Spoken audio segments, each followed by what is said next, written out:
Assalamualaikum warahmatullahi wabarakatuh. Perkenalkan, nama saya Lutfiah Humaira. Saya dari Prodi Akuntansi Syariah kelas 5E. Di sini saya akan menjelaskan sedikit materi tentang lingkungan hidup. Lingkungan hidup itu terdiri dari dua kata, yaitu lingkungan dan hidup. Dalam Kamus Besar Bahasa Indonesia, lingkungan itu berarti daerah, golongan, dan semua yang mempengaruhi pertumbuhan manusia dan hewan. Sedangkan hidup itu yang artinya masih terus ada, bergerak, dan bekerja sebagaimana mestinya. Jika kedua kata tersebut digabungkan, maka lingkungan hidup itu artinya daerah atau tempat di mana makhluk hidup untuk bertahan dan bergerak sebagaimana mestinya. Secara umum, lingkungan hidup diartikan sebagai kesatuan ruang dengan semua benda, keadaan, dan makhluk hidup termasuk di dalamnya manusia dan perilakunya yang mempengaruhi keberlangsungan kehidupan dan kesejahteraan manusia serta makhluk hidup lainnya. Selanjutnya ada pengertian green economics. Itu ada kata hijau, itu dikaitkan dengan istilah ekonomi.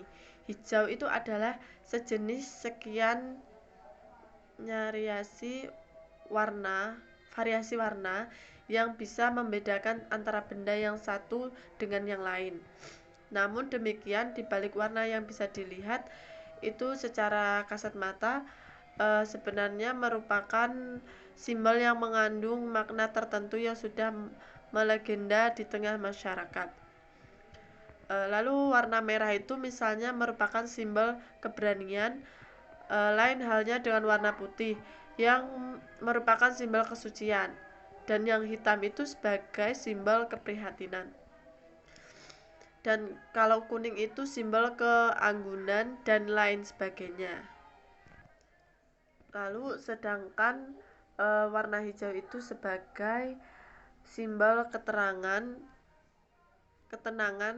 ketentraman, kesajukan sebagaimana pepohonan yang banyak masyarakat bagi kehidupan. Apabila demikian, apakah sebenarnya secara konseptual yang dimaksud dengan ekonomi hijau itu? Dalam hal ini bisa dikemukakan definisi sebagai berikut. Green economics is the economics of the real world, the world of world, whom need the materials and how the match and most. It is primarily about us value, not X value or money. It is about quality, not a quantity. For the sake it is about regeneration of individuals, communities, and is not about accumulate their money or material. Itu dari definisi di atas dapat dipahami bahwa yang dimaksud dengan green economics itu atau ekonomi hijau adalah ekonomi dalam dunia nyata yang meliputi dunia kerja, kebutuhan manusia, semua bahan alam, dan bagaimana hubungan semuanya itu, atau dengan kata lain, ekonomi hijau adalah sebuah realitas hubungan harmonis antara lapangan kerja, kebutuhan manusia, dan sumber daya alam yang bersedia. Yang pokok dalam ekonomi hijau adalah penggunaan nilai, bukan pertukaran nilai atau uang. Selain juga mengedepankan kualitas, bukan semata-mata untuk mengejar kuantitas. Ia adalah regenerasi tentang individu-individu masyarakat dan ekosistem, bukan akumulasi dari sejumlah uang atau harta. Selanjutnya, hubungan etika bisnis Islam dan konsep green economics. Bisnis merupakan kegiatan yang berhubungan dan berkepentingan dengan lingkungan. Aktivitas bisnis merupakan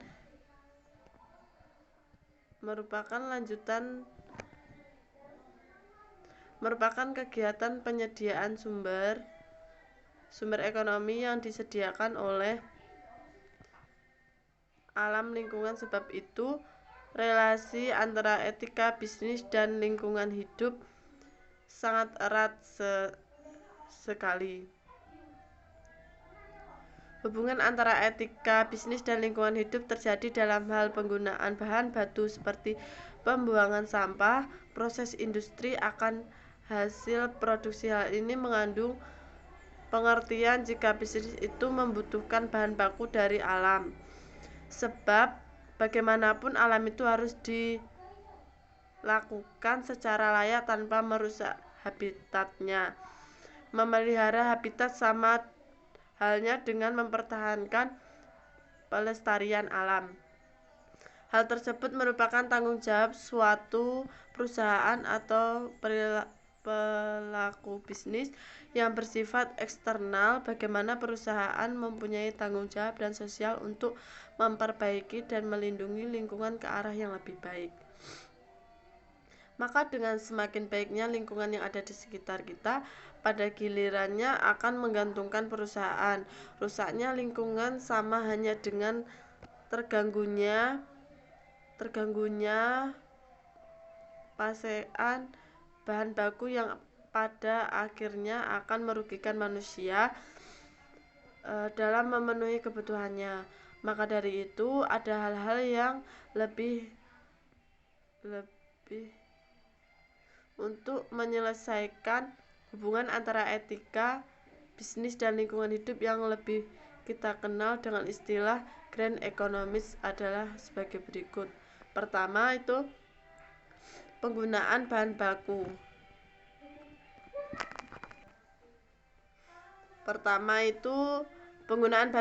Kebutuhan bahan baku alam terutama bagi perusahaan besar dalam skala industri misalnya menjadi masalah besar yang selalu mendapat perhatian mereka. Dengan demikian semakin menipisnya persediaan bahan baku yang saat ini, terlebih lagi pada masa akan datang. Tentu saja hal ini akan menjadi problem yang selalu menghantui mereka. Lalu jalan keluarnya itu perusahaan harus mencari bahan pengganti atau sintesis yang sudah barang tentu tidak mudah memperolehnya, sehingga sebagian besar perusahaan tetap bertumpu pada penggunaan bahan alam yang lebih mudah didapat. Lalu yang kedua itu pembuangan sampah proses industri. Masalah lain yang tidak kalah seriusnya yang dialami perusahaan besar adalah pembuangan sampah sebagai penyebab kerusakan ekosistem di berbagai bumi. Sampah baik benda padat, cair maupun udara akan berpotensi mencemari daratan di mana semua makhluk hidup menjalankan aktivitas kehidupan di dalamnya.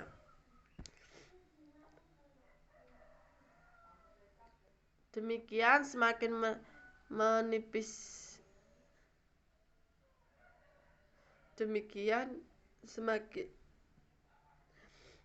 menipisnya persediaan bahan baku yang unrenewable saat ini, terlebih lagi masa yang akan datang. Tentu saja hal ini akan menjadi problem yang selalu menghantui mereka. Jalan keluarnya perusahaan harus mencari bahan pengganti atau sintesis yang sudah barang tertentu tidak mudah memperolehnya, sehingga sebagian besar perusahaan tetap bertumpu. Selanjutnya, implementasi etika bisnis Islam terhadap konsep grand economics. Perkembangan ekonomis, nilai beserta bisnis dan industri yang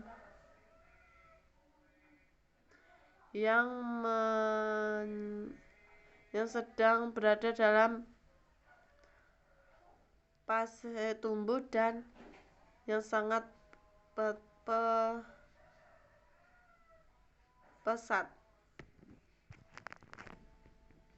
agar perusahaan dan pelaku bisnis tetap menjaga keseimbangan antara etika, bisnis dan lingkungan hidup untuk menuju konsep grand economy, maka perlu adanya suatu aturan-aturan tertentu yang membuat ketentuan bagaimana mengelola dan mempergunakan sumber daya alam untuk bahan produksinya dengan baik dan tidak mengeksploitasinya secara berlebihan.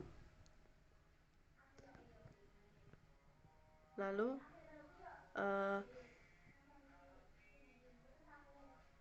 kegiatan bisnis telah merusak lingkungan hidup,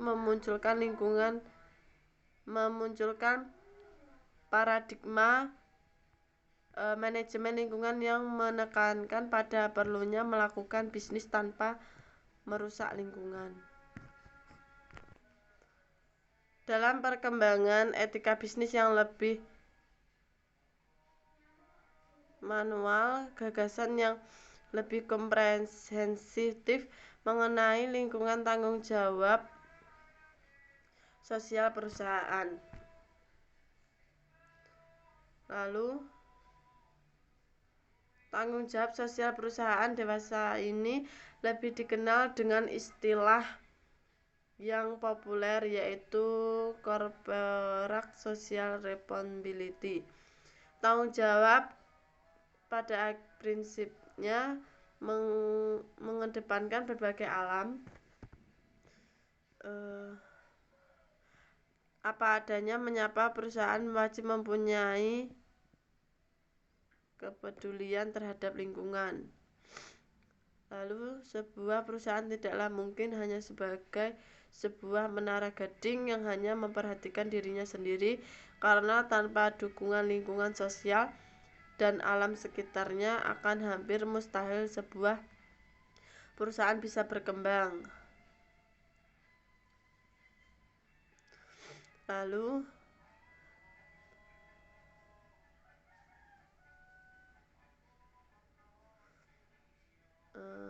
salah satu alasan pertimbangan perlunya tanggung jawab sosial karena perusahaan telah diuntungkan dengan mendapatkan hak untuk mengelola sumber daya alam di lingkungan masyarakat setempat dengan mendapatkan keuntungan bagi perusahaan tersebut.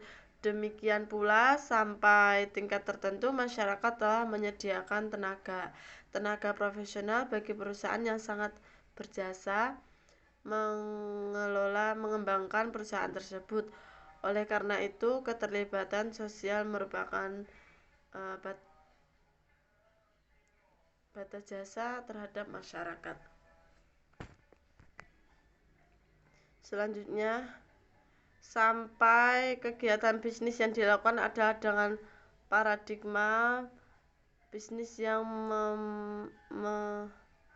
pada efisiensi dan efektivitas di dalam suatu sistem ekonomis. Paradigma ekonomi yang menyediakan sistem telah ekonomi sosial budaya dalam kehidupan manusia. Akan tetapi kemajuan dunia yang sangat pesat tersebut juga ditandai dengan menonjolnya yang cenderung mementingkan diri sendiri serta mengabaikan nilai-nilai, menyebabkan terjadinya praktik manajemen bisnis yang tidak bermoral sosial yang makin melebar dalam masyarakat maupun antar negara, serta lingkungan hidup yang sangat besar. Berbagai paradigma manajemen bisnis disarankan yang antara lain dimulai dengan paradigma manajemen yang berpendapat bahwa pengelolaan bisnis itu haruslah didasarkan pada nilai-nilai etika bisnis berkembang menjadi norma yang diharapkan berlaku dalam kegiatan dan dipraktikkan oleh pun pelaku bisnis.